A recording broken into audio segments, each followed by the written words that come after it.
Hey everybody, since my lesson on the Beatles Something, people have been asking me, how do I strum it? What's a good groove to play? In this video, I'm going to show you a really great groove. I'm going to outline it in a simple way, and then we're going to embellish it. If you did not catch the full tutorial for Something, click the card up here and in the video description below to watch the full tutorial. This is what the groove will sound like.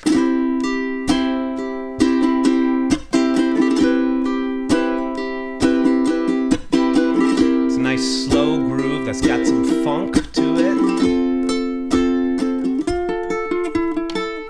And it sounds great on low or high G ukulele. Let's get right into things with a basic outline of the pattern. You can see right here, I've notated it with the count and arrows and the D's for downstrokes, U's for upstrokes. Step one, you gotta clap and count a rhythm to really get into it. So please join me.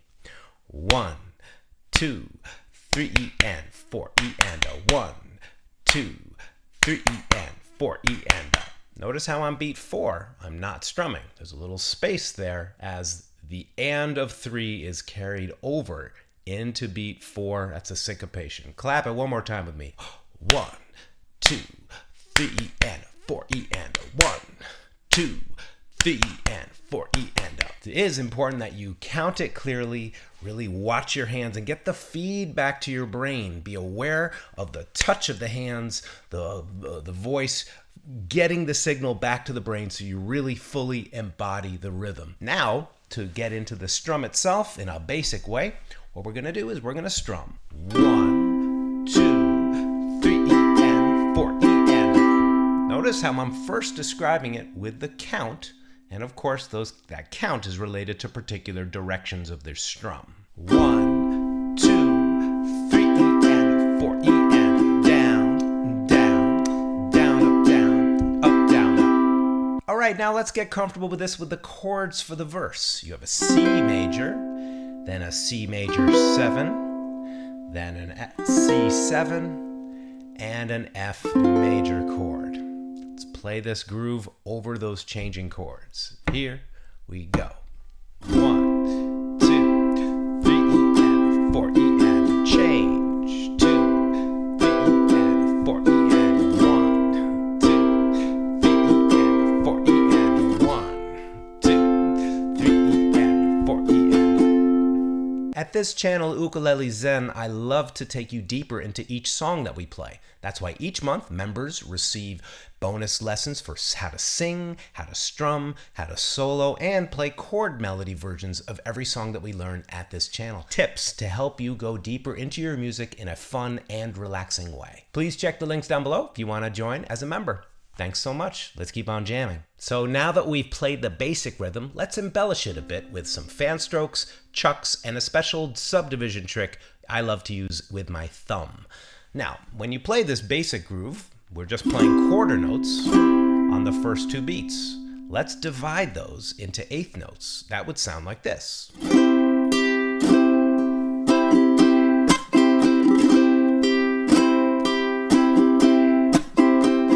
So what I'm doing is I'm strumming down and then plucking the high G string. If you're on a low G, you play your low G string.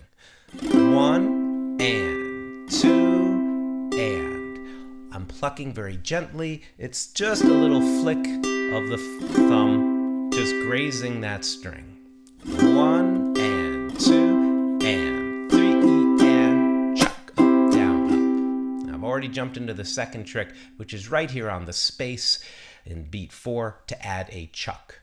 What you do to make a chuck is to strum the strings and then mute immediately afterwards. Here's a quick 30-second chuck lesson. First strum, then mute. Strum, mute.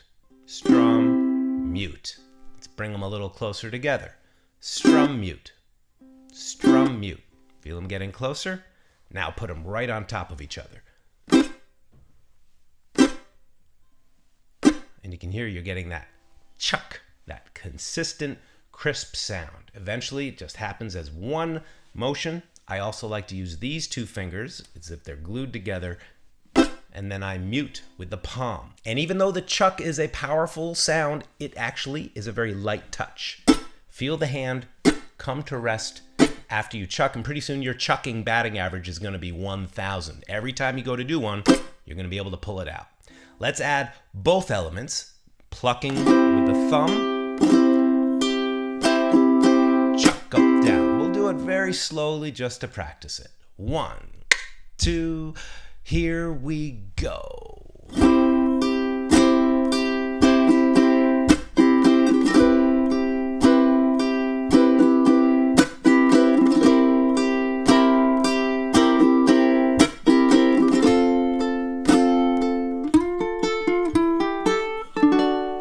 Thing I did. If you'd like to learn that, check the full video. There's a link right here at that card and in the video description below. Are you enjoying this so far? If you are, please give this video a thumbs up.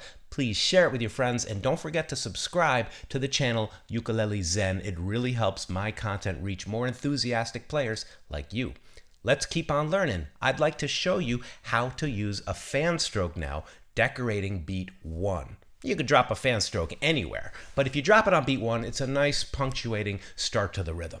Now, a fan stroke is just opening up the fingers one at a time, just opening up the pinky, ring, middle, index into the air very lightly.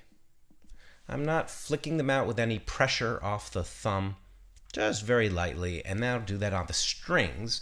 At first, you'll find that the pinky is not as strong as the other fingers. That's natural. Okay, brush the nails, just the very tip of the nails over the strings. And no, you don't have to do very much. You're just brushing them very lightly. In fact, try this exercise out. Just do it on your face very lightly or on your shirt. Very light. It's as if you're brushing a baby's face. Very, very gentle, very tender touch. So you add this. Eventually, the fingers gain independence. And notice it ends on the index finger.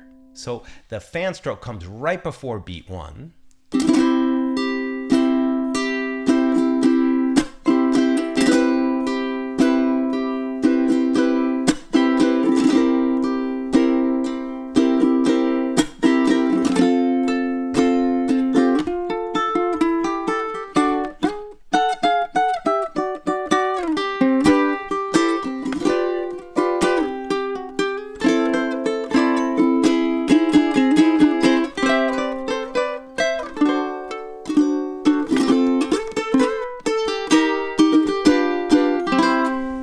If you'd like to learn exactly what I did, I take you through it step by step each and every month with bonus lessons for members of the Ukulele Zen community. Thank you so much for joining. I really appreciate you spending some time. Wishing you good health, many blessings to you and your families. Keep on making music, keep smiling, and I'll see you in another video soon.